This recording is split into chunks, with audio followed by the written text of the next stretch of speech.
Sénateur Plett, leader de l'opposition.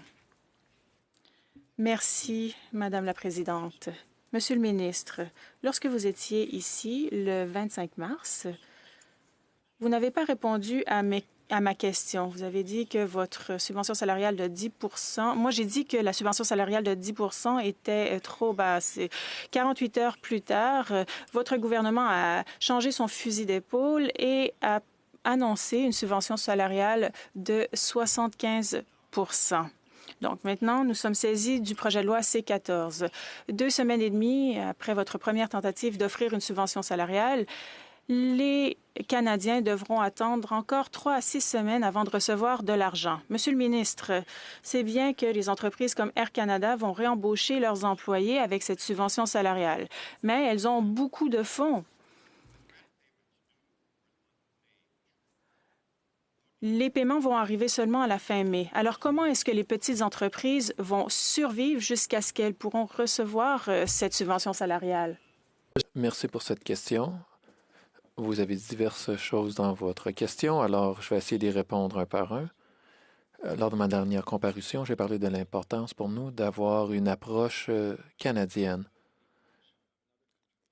On m'avait posé une question concernant l'approche de notre pays. Dans notre situation, nous avons jugé essentiel de commencer avec l'idée que nombreux de nos employés, comme je l'ai déjà mentionné, 5,7 millions sur 19 millions, ne seraient pas touchés positivement par une subvention salariale puisqu'ils ne dépendent pas d'un employeur. Alors, on a décidé que la mesure la plus importante à faire d'abord, était d'avoir une approche qui les appuierait. Deuxièmement, la subvention de 10 qu'on avait d'abord mis en place est différente de ce dont on parle aujourd'hui. Cette subvention était pour toutes les petites entreprises, quels que aient été les faits sur leurs activités. Alors, toute entreprise jusqu'à 18 employés ont accès à cette subvention de 10 Mais ce dont on parle aujourd'hui, c'est une subvention salariale de 75 pour les employeurs qui ont connu une diminution de leurs revenus. Prenons l'exemple d'Air Canada, mais on peut aussi prendre d'autres exemples. Des entreprises qui sont grandement touchées par la COVID-19 et ça présente d'énormes défis pour ces entreprises, petites et grandes entreprises. Alors, nous croyons qu'il est essentiel pour elles de maintenir leurs employés. En ce qui concerne les petites entreprises, je pense que vous savez que nous avons aussi présenté d'autres mesures. Pour les plus petites entreprises, il y a le prêt d'urgence de 40 000 libre d'intérêt d'ici le 31 décembre 2022. S'ils remboursent d'ici cette date, 10 000 ou jusqu'à 25 n'aura pas besoin d'être remboursé. Alors, ça leur permettra de passer à travers cette période difficile. Nous savons qu'il y a d'autres aspects examinés. Et les mesures aideront beaucoup d'entreprises à payer leurs employés. Et pour les entreprises qui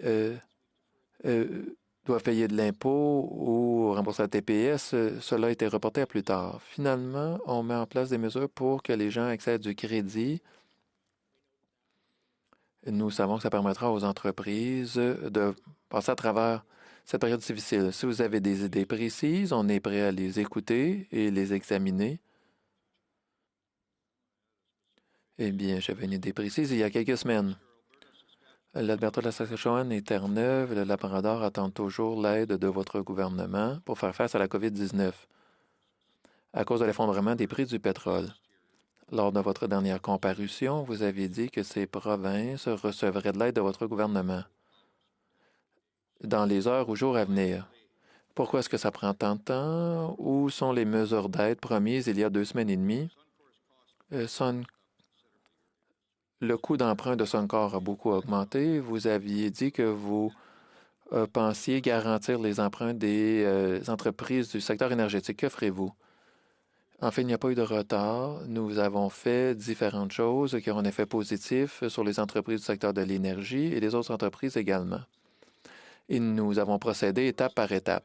Premièrement, en ce qui concerne les nombreuses petites entreprises du secteur de l'énergie, le prêt d'urgence leur donnera l'accès à des capitaux. C'est très important. Il y a beaucoup de petites entreprises en Alberta, en Saskatchewan et Terre-Neuve et Labrador. Deuxièmement, la subvention salariale, parce que la plupart de ces entreprises ont été touchées gravement. Désolé, nous devrons passer à une autre question.